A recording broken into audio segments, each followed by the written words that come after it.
What excites me about this campaign is that it's a 50-50 campaign, and the money isn't just going to go to pay off buildings, but it's also going to go to touch people all over the world. We're the only church in America that I'm aware of that's doing a 50-50 campaign. 50% of the money that comes in is going to be paying off our current building debt. The other 50% of the money, and we hope it's millions and millions of dollars, is going to go to launching churches, bringing interns on, doing things in Africa, doing things overseas with missions. And so we're basically going to be spending millions of dollars in direct ministry kingdom expansion as a result of this campaign.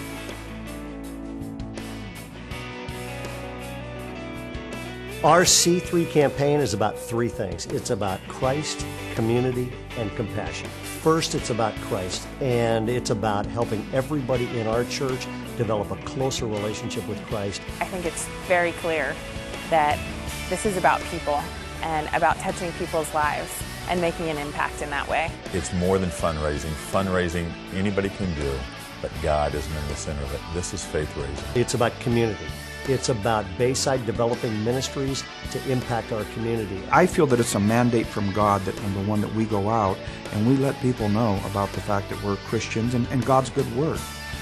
It's also important for the church to do the same thing. One of our goals is to start 15 to 20 brand new churches in the next 3 to 5 years. I think the C3 program is an excellent format to both solidify the church and then grow its impact out into the community and the world. It's all about helping the Christians in our church live lives that are filled with compassion. And we have people as a result of this campaign that will be going to China to train house pastors. They really took a big step this year and basically got involved with Nigeria and the AIDS crisis over there. I think that's just a really concrete way that Bayside's been able to touch people, not just here in this community, but thousands of miles away on another continent. Even though we've been going for a while and we have our own building now and it looks like Objective 1 has been completed, I think that we're still only a fraction of what God has for us.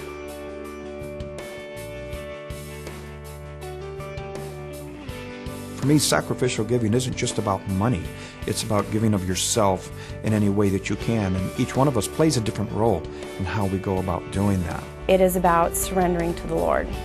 And so often, when it comes to giving of time or money, those are things that we hold back because they're just things that we often feel are tight or that we don't have enough of. It's to turn these things over to God and release yourself from being held captive by your money or your finances or possessions or whatever. Sacrificial giving means that Sally and I will have to give up some of the things that are comforts for us. They're not needs, they're I wants.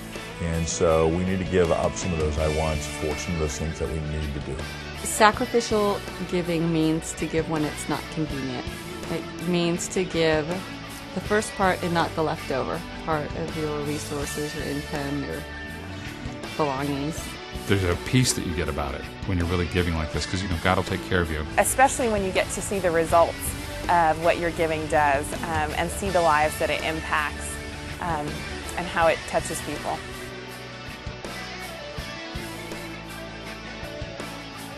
We believe Christ calls us all to sacrifice and to give by faith, which for individuals, they're going to have to pray about that and listen to God on that and do as God directs them. That's one of the things that are difficult for some people to do is to pray. But it's a way of speaking with God. It's a way of getting in touch with yourself. Because when you pray, you're asking for something. And a lot of people can't ask for things. They're just not humble.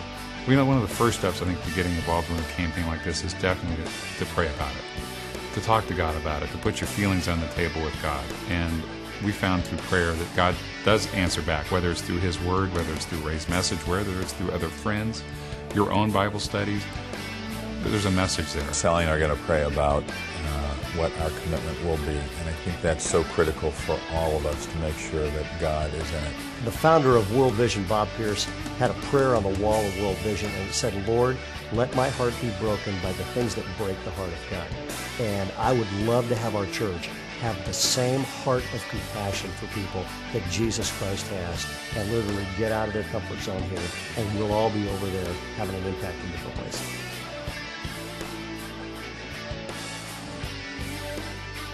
Our first 10 years, we've seen God do a lot of things.